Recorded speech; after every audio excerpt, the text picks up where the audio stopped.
Anak ini tuh hamil di luar nikah dan akhirnya diusir sama ibunya dari rumah. Sampai akhirnya ibunya tahu sesuatu yang bikin dia sedih banget.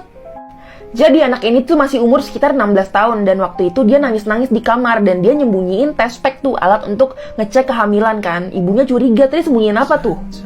Pas dilihat ternyata tespek dan hasilnya positif hamil karena 2 garis.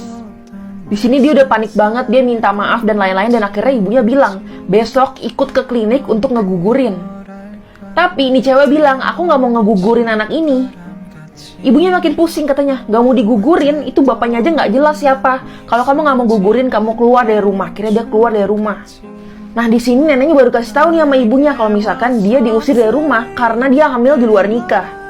Sampai akhirnya ibunya diajak ngobrol sama neneknya dan neneknya cerita sesuatu yang bikin dia nangis banget nih si ibunya. Lanjut part 2. Setelah anaknya ketahuan hamil di luar nikah dan diusir dari rumah, akhirnya nenek dari si anak ini itu cerita ke ibunya. Kalau misalkan di umur si neneknya ini pas masih kayak anaknya itu 16 tahunan, terjadi hal yang mirip. Neneknya itu di usia yang sangat muda harus hamil dan akhirnya ketahuan sama ibunya ini.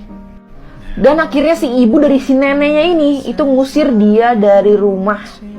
Padahal dia belum punya kerjaan dan lain-lain, dia harus hidup di jalanan kayak gini.